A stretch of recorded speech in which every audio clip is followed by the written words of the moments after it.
What's up, everyone? Welcome to episode number 7 of the Rudis Wrestling Podcast, brought to you, as always, by Rudis, of course.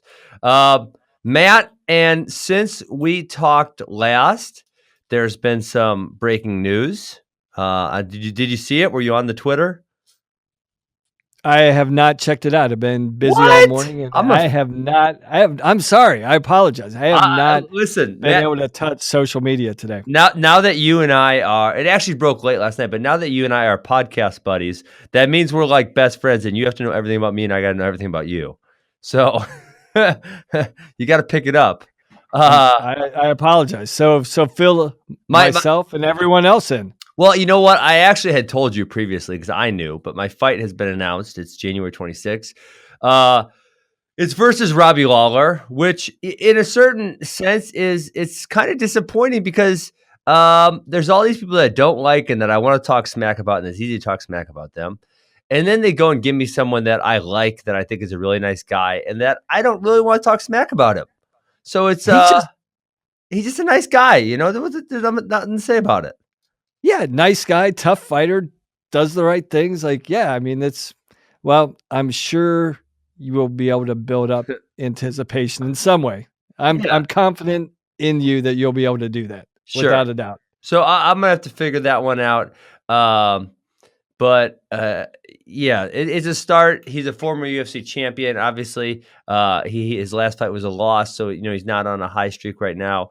And he's coming off an injury, but either way, should be a good test. He does have a wrestling background for you guys. This is a wrestling podcast, obviously. I believe, if I've heard right, he was a 2-time high school state place winner in Iowa. But then for him, he went directly into fighting. I mean, this guy was, I think he's just a couple years older than me. And if I remember right, he was fighting. I'm going to look this up. Well, I was still wrestling in high school. No kidding. Yeah. How many total fights does he have? Now I got to look it up because I hate giving false facts. Okay. So let's go. I'm on the Wikipedia. Okay. So he's 28-12.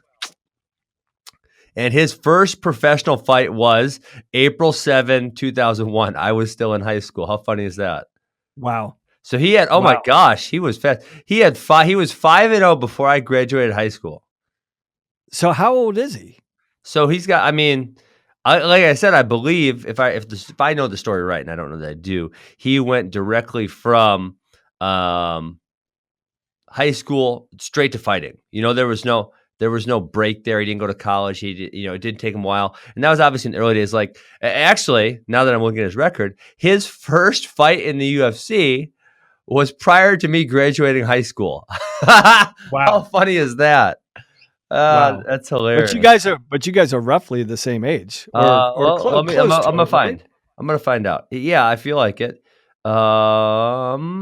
Okay. He's March 2082. So he's got about 2.5 years on me. Gotcha. A little bit older, but yeah, we're neither one of us are spring chickens. So yeah, it's a fight I'm looking forward to. I wish I could have got someone who I genuinely didn't like and wanted to talk trash about, but I'm sure that will happen soon enough. So, I feel like I'm in really good shape already. My weight is coming down. This is going to make it very, very challenging for me to wrestle at Midlands because obviously it's January 26th, which is like 3 weeks afterwards. Which will make me really sad if I can't. But I literally just found out about this for sure last night, so I got to kind of iron out all the details in the next week or so. So, are you putting together your training camp, or do you have someone that puts together your training camp for you, or how are you approaching that moving ahead? Yeah, so I actually when this trade actually happened, so I kind of it was thinking about happening for a while. I was hearing it was going to happen, but I didn't know it was for sure, obviously. And so, when I retired, I moved on and I have a life and I work for Rudis and AWA and Badger RTC. And I do all these things, right? It wasn't like I was sitting around waiting for someone to call me and say, you have a fight. That's not how my life was. I'm very busy. And so, for me, now that this really happened, and really now I think we're still less than 2 weeks from when it happened. It's like, okay, I'm going to almost put the rest of my life on hold a little bit and figure out how to make sure I'm getting the training I need to be the best that I can, because, this is my one or last run, I guess if you want to call it that. So hired a few extra people to help out at AWA to take some time off there. And now I'm working on putting my training camp together so I can get all the right looks that I need to get. Yeah. So how many different coaches will you actually employ? Well, I'm gonna go kind of go fight by fight, and obviously I have coaches in every genre, but for this fight, in my opinion, is fairly simple. He's what you call a sprawl and brawl, which means he's got a wrestling background. He uses it mostly not offensively, but defensively to stop it and then strike, right? And so for me, I'm glad that I've been training wrestling because my wrestling is getting pretty sharp. So it's going to be, my ability to execute the takedown and then my ability to stay on top, which, that's also folk style wrestling based. There's no other martial art where, the goal is to keep the opponent down on the ground and hold them there against their will, right? That's the point of folk style wrestling. And so as far as that's concerned, I'm doing pretty good. So, I'll probably bring in a few wrestlers that are mixed martial artists. I know Kyle Crutchmer. I've been thinking about bringing him in possibly. He's obviously a guy who just made his debut maybe 6 months ago or so, and then I have another guy here who wrestled for AWA and he was a 2-time D3 national champion. He's fighting now. So, I'll bring in guys like that. I'll work with my striking coach, but for this fight, the jiu-jitsu is, in my opinion, very limited. If it's jiu-jitsu, me versus him, I'd say I would slaughter him. And I don't think that's going to be a big part of his game plan. So, I won't work that nearly as much. Gotcha. Yeah. So as far as the weight descent is going, you already kind of started that, right? Yeah, absolutely. I mean, with the anticipation of Midlands previously, and now you kind of swap this out with the new fight coming up, right? Exactly. And so, for Midlands, it's 174 and my fighting is 170, but because Midlands, it was both a 2-day weigh-in and it's the 1 hour or 2 hour weigh-in. In my opinion, you got to be lighter for that than you got to be to make 170. And obviously not, and compete well. Does that make sense? Yeah. Making a weight and competing well are two totally different things. But making a weight is never the point. It's making a weight and competing well. If you can make a weight but you compete like crap, then what's the point of making the weight? Then it was pretty stupid, right? Yeah, and I was watching Joe Rogan, one of his podcasts where he actually had a rehydration specialist on his podcast, which I think I watched this one.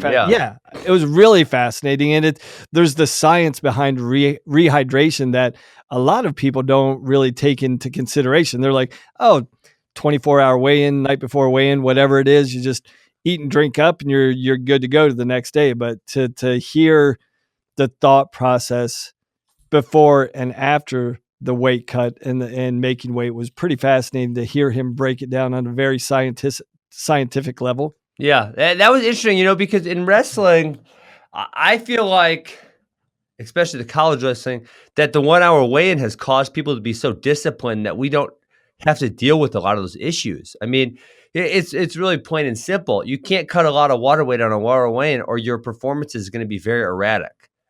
I mean, anymore.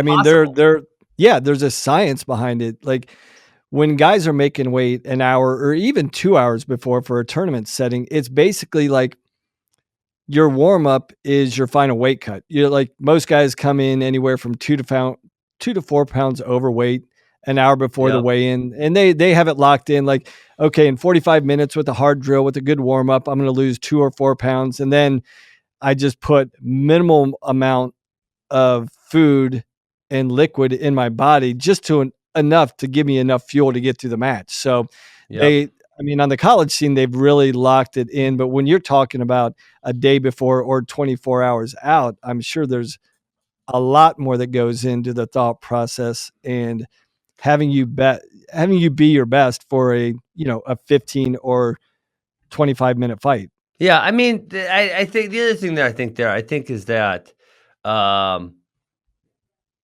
there's a lot of people in the world of mixed martial arts who maybe aren't as, I don't know, maybe the word's educated, maybe the word's disciplined. I don't know which word you want to use for it. But, the wrestlers, and obviously there have been some wrestlers, Johnny Hendricks, that have made wrestling people look really bad. But I think far and wide, if you look at it, the wrestling people are a little more disciplined. They're a little more mature. They've done this a lot of times, right? Whereas you get guys from other backgrounds and maybe they haven't done it. I mean, by the time I weighed in for a mixed martial arts fight, I'd made weight hundreds and hundreds and hundreds of times for wrestling. I knew what it took. I knew how to rehydrate. I knew all that stuff. And maybe it's not perfect science, but and I preach self-awareness. If you know what makes you feel good, what makes you feel bad. Oh, I ate way too much. Right? I mean, in high school, right? You weigh in and you think, oh my God, there's so much food I want to eat. And then you stuff your face and then you wrestle like dog crap, and you realize, okay, hey, maybe I shouldn't have done that. That was, and so through wrestling, we get so much practice at this rehydration process and what it takes to feel good and perform properly that we're pretty good. So I think lots of times when he's referencing that, there's a lot of people who don't have that experience that us wrestlers have had. Right.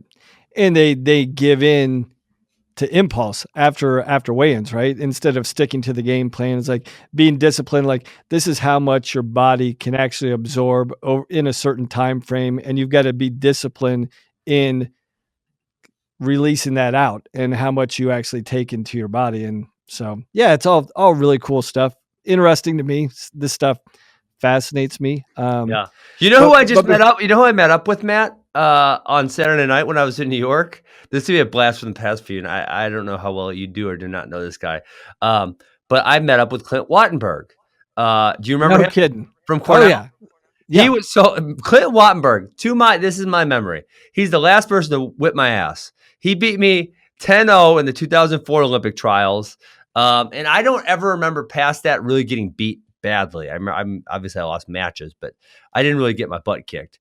And I actually had a really, really good 2004 Olympic trials. I beat world silver medalist Brandon Eggum.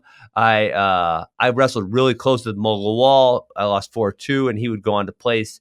He lost to Kale that year, obviously, but then the next year I think he placed 5th in the worlds, maybe something like that. But Wattenberg whooped my butt, and so he now is the head of nutrition at the UFC Performance Institute in Las Vegas. So I sat down and talked to him, and actually I'm going to talk to him a lot more later this week about nutrition and training, because actually I had brought up that I think the podcast you're referring to him, and he said, oh yeah, we work with a lot of that stuff, obviously, and so I just want to get a little more information.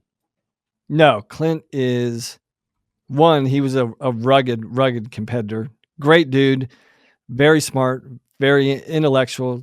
Every time I get an opportunity to talk with Clint, it's he always gives me something to think about, which is good.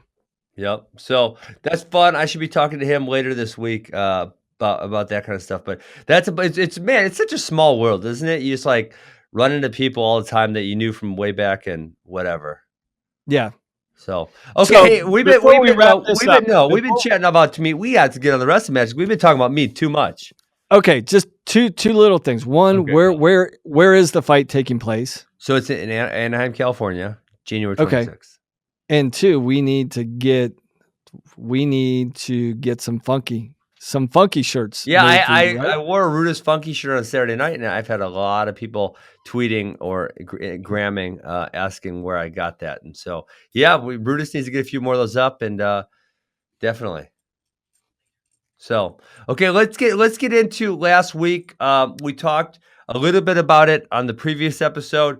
The one thing we skipped. Oh, wait, before we get into this, on the rules. So Coach Bono told me that. Yes, I wanted to clarify this too. I got clarification. It's only on the feet. It's only on the feet. It's not supposed to be on the mat. And we saw it called that way a few times, but those referees were incorrect. Right. And this is all the stuff. What we're referring to in our previous podcast, we were talking about the new rule, hands to the face. I had been told by a number of coaches, based upon how the rule is being called this weekend, that hands to the face in any of the three positions, top, bottom, neutral, was automatic 1-point penalty. It's been clarified that it's only in the neutral position. Only neutral, which makes a little, I still don't love the rule, but it makes way more sense than what we were talking about last time. Last time it was like, holy crap, what's going on here? So yeah, it's like completely into bizarro world, every three position, all three positions. But I'm sure there's going to be more clarifications coming out in the next month. I know we talked about it on the previous podcast that most likely I would think that one layer they should add into this, just like stalling, you should at least get warned. Warning, definitely warning. Right. That, yes. Yeah. So, Absolutely. yeah. Good clarification. And actually, I think Bono, because I was talking to Stutzman yesterday, and Bono had called him up after the match. This And is he the match said, I want to talk about. So let's hear what he had to say. yeah. And so this was at 141 with Lantry, I believe. Lantry and Moran. We talked about that. There was both wrestlers got hands to the face points on each other multiple times. Right. So I guess after the match, because they were talking back and forth, because there was like, when it was being called different ways, they were like, wait, I thought this was on the feet. And I don't know if Stutzman said, no, I think it's in all three positions. Bono called the Big Ten office to get clarification. And it did come out that it is only supposed to be called in the neutral position. Cool. So let's go Buffalo versus the Badgers, opening match of the season. I believe it was the first dual meet of any dual meets all across the United States. Way to kick off season. I got to broadcast it with Christian Piles. I thought that was a lot of fun. I had a great time doing it. I thought for the first look at the Fighting Bonos, they looked pretty good. Buffalo brought the fight, though. I mean, Buffalo had they weren't so great up top, but the first 5 weights for Buffalo were really, really tough. Good matches. So Connor Brown got the pin in the first match after trailing early. That was good. And then, Tristan Moran, someone who people were very excited about, he got beat by Bryant Lantry, I know Tristan Moran is sucking a lot of weight for 141. Bryant Lantry looked gigantic. I was like, holy crap, how does that guy make 141? And he's been down at 133 his entire career. And he looked huge. He looked huge. But for a lot of these people that don't know who Lantry is, and he's tough. Let me take a step back. John Stutzman at Buffalo, he's always going to have his guys ready to fight. And I think I texted you that before the match. I'm like, this is going to be a lot more competitive than people are going to think. I thought Buffalo had a really good chance to take the win in this dual meet. But back to Lantry, he's a guy, he was in the round of 12. He was in the blood round a couple years ago. Yeah. He's been ranked in the top 15. I think he's 12. I think he's number 12 right now. Yeah, and based upon his win and Moran's win after the dual meet, Lantry should probably jump into the top 10, possibly definitely the top 8. But this guy's Brian Lantry's tough cookie, good careers. 3-time national qualifier, been in the All-American round. And yeah, I think Buffalo's got a number of individuals that are going to make some noise later on this season. Okay. So Flo just updated their rankings. So they previously had Lantry at 14. They have him at 12.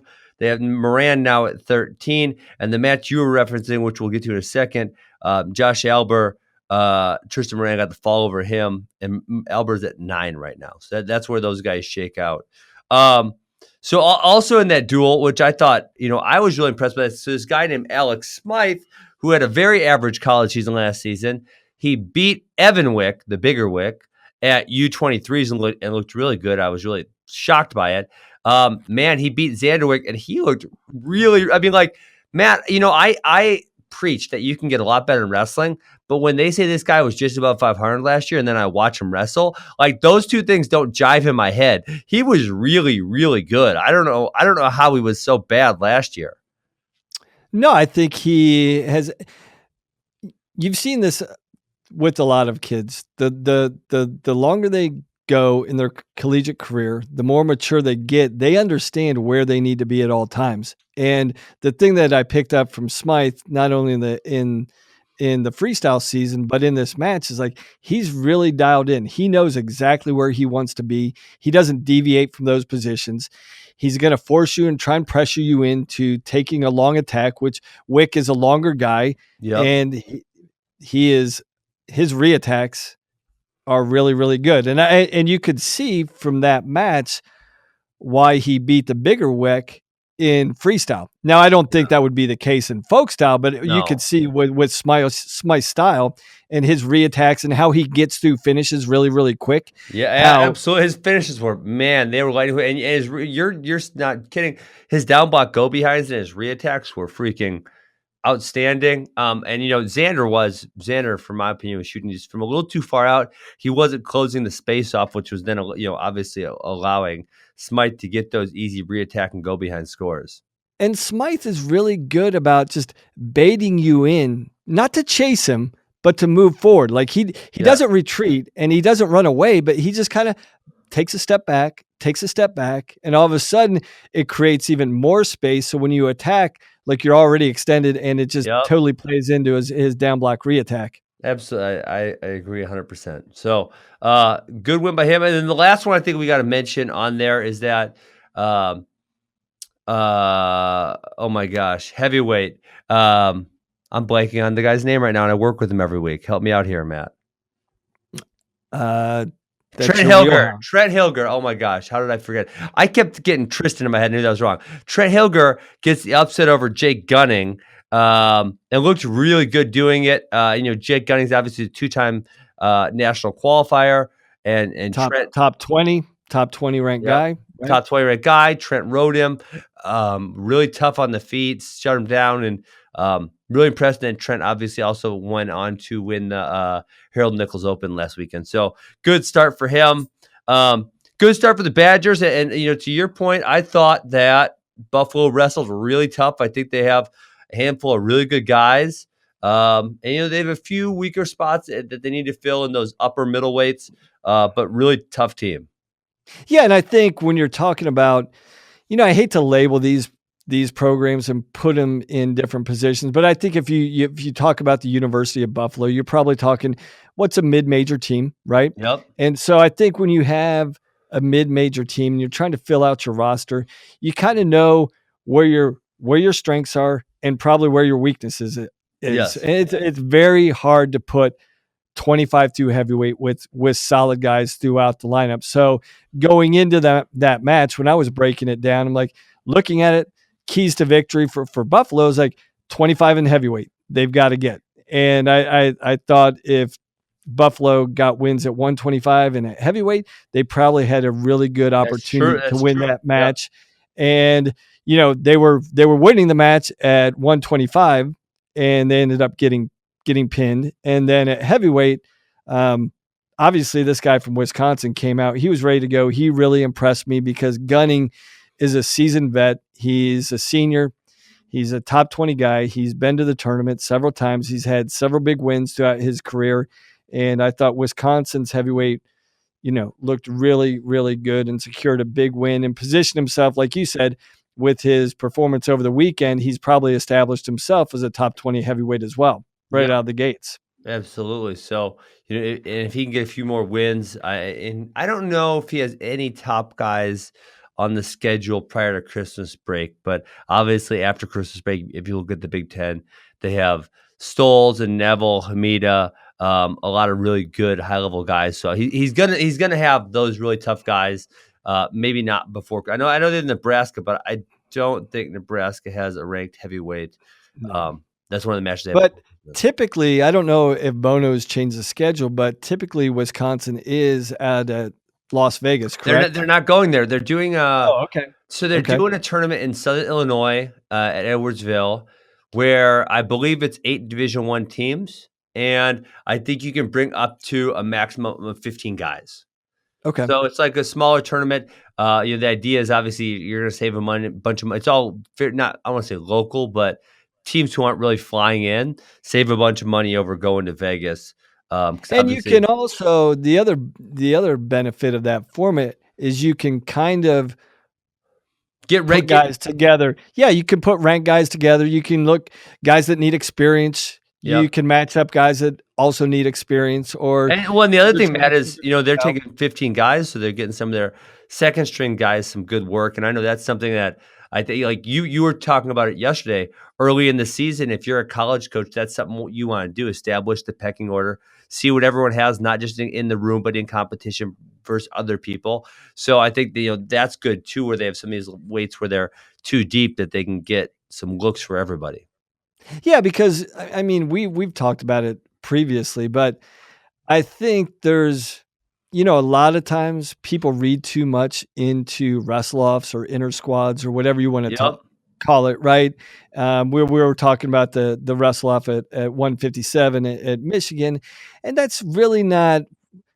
It's not really indicative of who the better man is, right? Because Right. when you're wrestling each other in a match, a lot of times, I know this was always my frustration as a coach, like trying to preach to guys in the rooms, like, hey, the mentality every day is to get better. We're not preparing to beat another guy, let alone beat another guy on your team. That's not the end game here. Yeah, But a lot of times, absolutely. it's it's kind of the nature of the beast. It's like, hey, I got to be the guy first before I become the guy. So I've got to make sure I establish in the room I can beat this guy. But a lot of times, my personal preference was the wrestle off or the inner squad really established the starting lineup for the first duel or tournament of the season, and then Sure. after that, you kind of like the guy that's performing in competition should get the nod in competition. And so I think Yes. that's what you're seeing a lot of. That was what was interesting about the result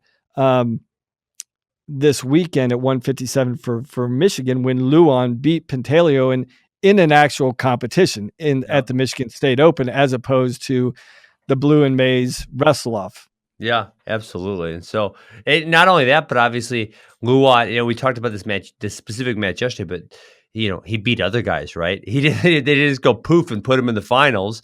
He had to get to the finals. And I want to say he beat either one or two other top 20 guys. I didn't memorize the bracket, but when I looked at the bracket, I remember thinking, oh, that's a pretty good win. That's a solid guy. And so, had a few tough guys to get to the finals against Pantaleo, and then beat Pantaleo. Right. So, okay, so let's go. We kind of mentioned it, but we said Hilger won at the Harold Nichols. Evan Wick beat Bryce Steyert, who is a top 10 guy from North Iowa, and then Tristan Moran got the fall over Josh Albert. And there's no video on this tournament, unfortunately. I was able to watch a few matches when I was at Wisconsin yesterday that they had recorded, but you cannot find this video on the internet. We talked about spoiled we were yesterday, or the last podcast talked about spoiled we were that. Now it's almost an anomaly if we can't find a match online, but I can't find these ones anywhere. I watched a few when I was at Wisconsin. That's all I got to see. So Yeah, we're almost getting spoiled. Like there's so much getting spoiled. content. Like, what do you mean I can't see this match? Yeah. And the other one I want to mention about the Harold Nichols, give a shout out to former AWA wrestler Peyton Mako, got the upset of David Carr, who obviously, was former number one, somebody everybody's excited about. He beat him 9-6 in the first round. He hurt his knee, so he actually forfeited to his teammate. And Mizzou had two red shirts win the tournament at 49 and 57, who, they're both looking really tough. So again, Brian Smith. I mean, it's amazing to me what he's established at University of Missouri and what he continues to establish year in and year out with guys that I think it's fair to say even now, like, not these stellar recruits and these number ones and these number one overall recruits that are a lock for high level success right away. Yeah, right? I mean, so you're right. Mizzou's still not getting a lot of number. I think Jaden Cox was the number one. They've had a one or two here or there, right? But when you have Peyton Mako, he never got above 12, even though I saw him in the room. He was better than a number 12, but that was as high as he got on the floor rankings. And then these JQs and Brock Mahler, they were both Columbia guys. They were at the same high school that Jane Ironman did. So, they didn't get the national recognition. I would say they're mid-ranked guys, say 6 to a 12 also. But Mizzou last year had one of the best recruiting classes ever, and they had 7 top 100 guys. The other one that actually they've already pulled out a red shirt there is Zach Elam, and he wrestled for them, which I know we're going to talk about the Mizzou Illinois dual meet. He wrestled for them this weekend. So generally speaking, yes, Brian Smith does a lot with the little, but he actually had a really, really awesome recruiting class last year. So I know everybody's looking forward to see what he can do with that. Yeah, he's going to do something good. He's proved it time and again. So another good thing is going to happen. Okay, so Matt, how about this Illinois Mizzou match? So, first of all, I kind of had to search the internet far and wide. What I really wanted to see was this Jade Ironman, Mikey Carr match, two top 8 guys. And I found it, but this was we're getting spoiled again. This video was terrible. And then I don't know what the heck they were doing, but they were just like wrestling on the grass with a bunch of people standing around. I was like, what the hell's going on here? I mean, listen, okay, if you're going to have an outdoor match in a football stadium, cool, because it's a huge venue. A lot of people can go there. Mizzou did one in the softball stadium where I think it sat 6,000. It's kind of it's unique. It's interesting to go outside. But now Illinois does this outside duel. But to me, and listen, the video wasn't good. I'm gonna kind of complain about it because I didn't get to see everything in the match, but it didn't even look like they had bleachers, did they?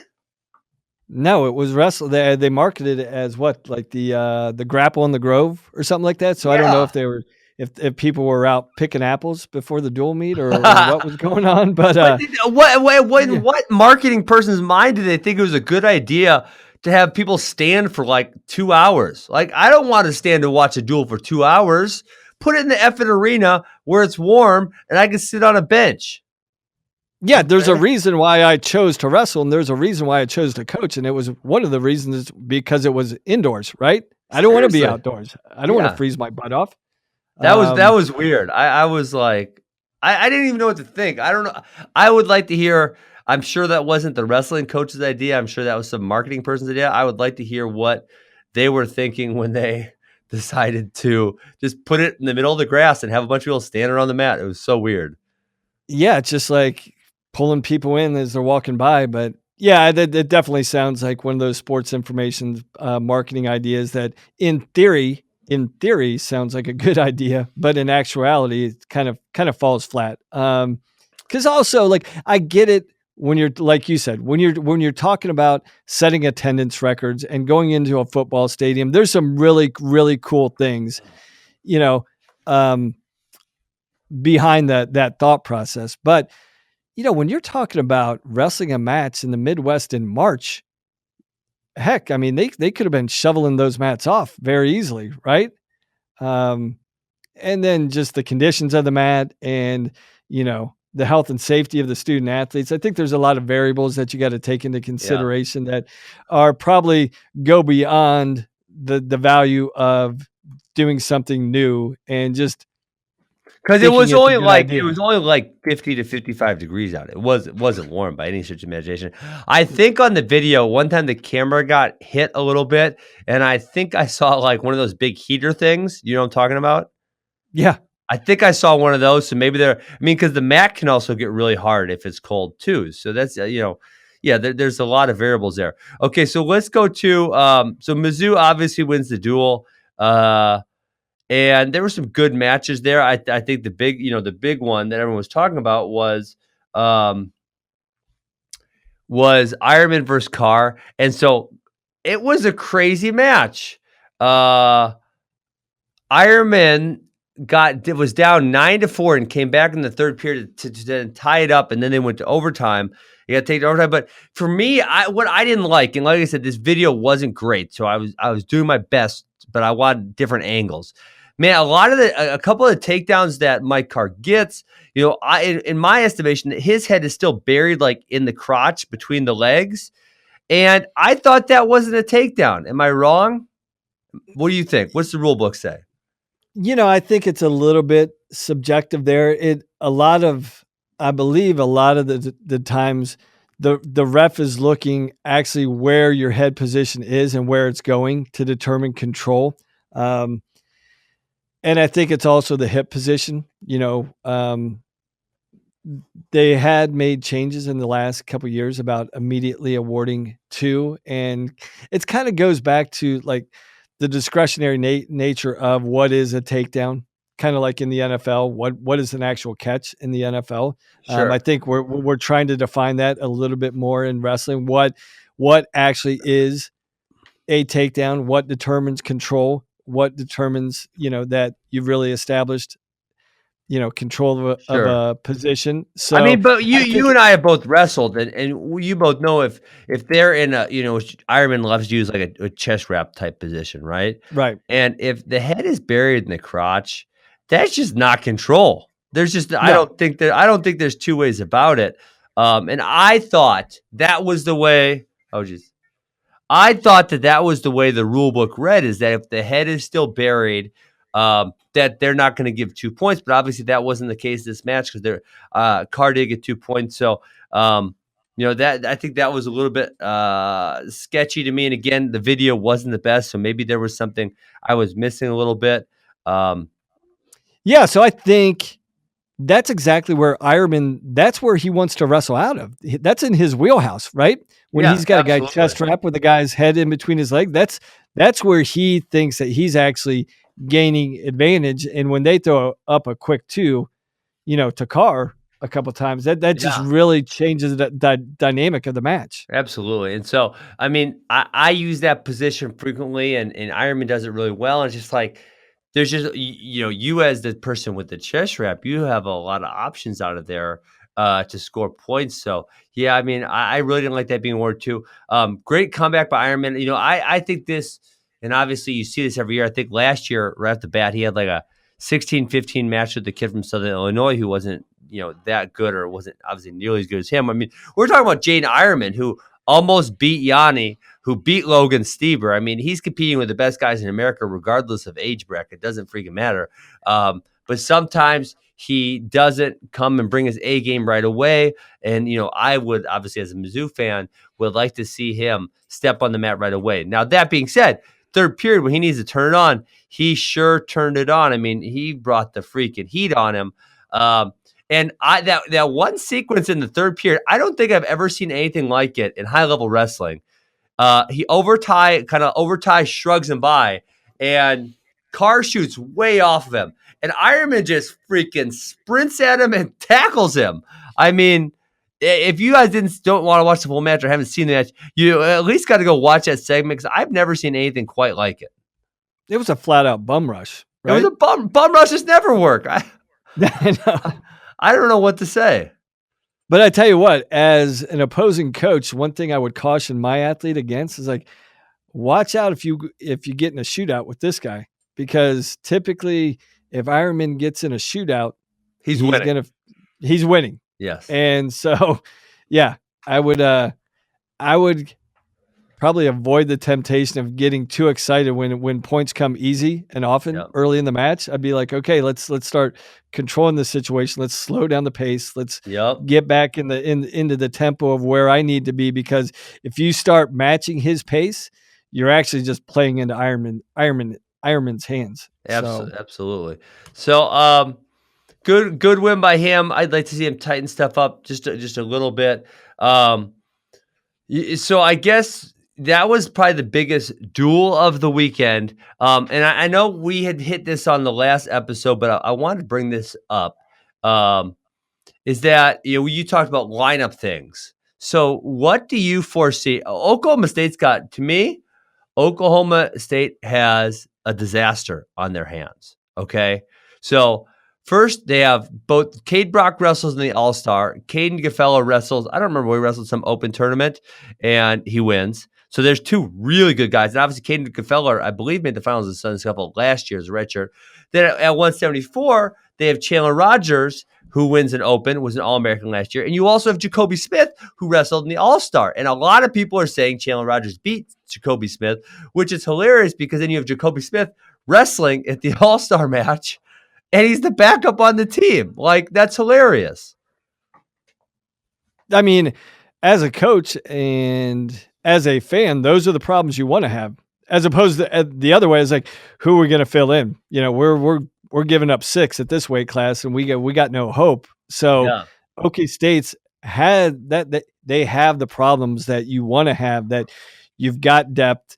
And especially when you're thinking, down the road in March, Coach Smith has got to be thinking pretty good. Like, hey, if something bad happens, if we get injured, if somebody goes down, we got a high level guy that's going to be able to step up and produce high level points at the NCAA tournament. So yeah, it should be interesting to see how these weight classes shake out. It Yeah. kind of seems like I'm Okie at- State has some embarrassment of riches, which is what you have to do on the recruiting scene. it's not a bad thing at all, but they definitely have some serious depth, and they got to work those issues out. And um, who knows? Maybe you don't really see it. Well, obviously, Tristan Moran left Oklahoma State, but you don't see a lot of people leave Oklahoma State. But if Gefeller is going to be sitting behind Brock for a couple of years, maybe that's something where he goes and moves somewhere else and transfers, because obviously he's good enough right now. He's not only good enough to start; he's good enough for sure to be a top 10, top 15 guy, and possibly even better than that. Yep.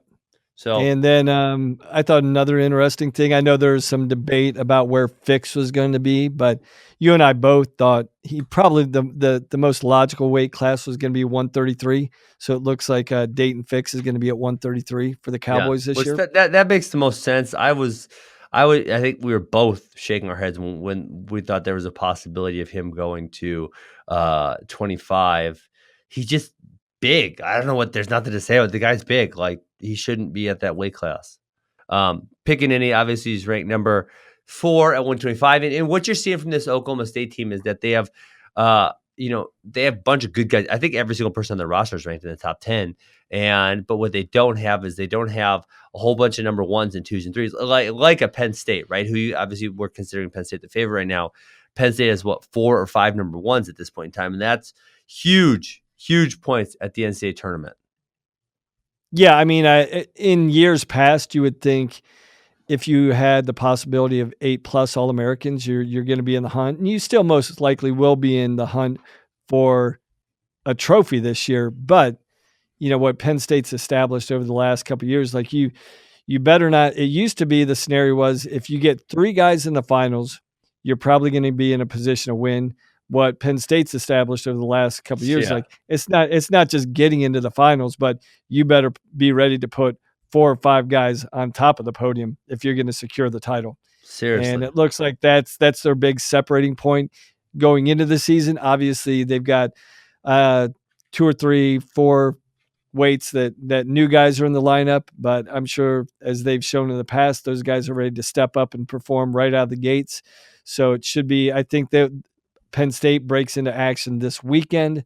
So it should be, we kind of know. Iowa's got their first match this weekend also. So we're going to get our first look at a few of these top 5 teams this weekend. Yep. Okay. Hey, the last thing I wanted to talk about, just real quick here, is Aaron Brooks. So for those of you who don't know, he's gray shirting. He's at the Olympic Training Center. He went and competed at the Wyoming Open. But Matt, you and I, we were trying to get this podcast started, I think right around the time of Junior World. I think we might have done some test runs with that tournament. But man, I was so impressed with Aaron Brooks. And I had not watched him a huge amount before, a couple times. But man, he looks like a Penn State guy. He looks like the next David Taylor, maybe the next Ed Ruth, maybe, he looks like one of those guys that's going to become transcendent. He moves so well. He attacks so well. He defends so well. He scrambles so well. I'm impressed with this guy in every facet of his game. And it's almost going to be scary to see how good he gets at Penn State, because he's already so good. No, and I think that's like you said, when Penn State had David Taylor and Ed Ruth, they're like, well, these guys are transcendent all-time greats. How are we ever going to replace these guys? Well, they replaced them with even more guys. Yeah, seriously. Rutherford, Joseph, Nickel, right? So they even increased their output there. And I know the question is leading into this season, like, well, what are they going to do when Nolf graduates, when Nickel graduates? Yep. Well, they got the answer right now. And this guy, he is going to be just really good. Not just a prolific scorer, but just a prolific wrestler in all areas, right? Everywhere. I mean, it seems like effortless. His transition from setups to his attacks, his transition from his takedowns into turns, like everything is just like so controlled and effortless. Like he's 2 steps ahead of the game. He's controlling and dictating where he wants to be 2 and 3 steps ahead of the actual move. And it's just really impressive. Going to be a lot of fun to watch. Yeah. Yeah, honestly, I think if you threw him at 184, he's competing with. I mean, I don't think he takes out Miles Martin. I don't think that's too competitive. But when I look at the rest of 2 and on down, I think, hey, he could probably compete with those guys, and that's so when he gets inserted in the lineup next year, I think that's what we're going to see because Penn State does lose a lot, right? They lose Nolf, Nickel, obviously national champs, huge bonus points, and then they also lose Nevels and Shakur Rashid, Neville's. who are both Yep. top 5 guys right now. So they're going to lose a lot. They had a great recruiting class last year, so maybe they replenish. I guess we're going to have to wait and see. That's all I got for you today, Matt. I know we have a ton more wrestling this weekend. I feel like, man, we could have done another episode this week and filled it very, very, very easily. You got anything else for us before we take off? No, yeah, I mean, that's the exciting thing about the college wrestling season. It's just there's never a shortage of interesting things to talk about. We actually just scratched the surface of what we actually wanted to get into, but next week should definitely be there's going to be more compelling stories to come. So it should be fun. All right, you guys have a great day, and I will talk to you soon.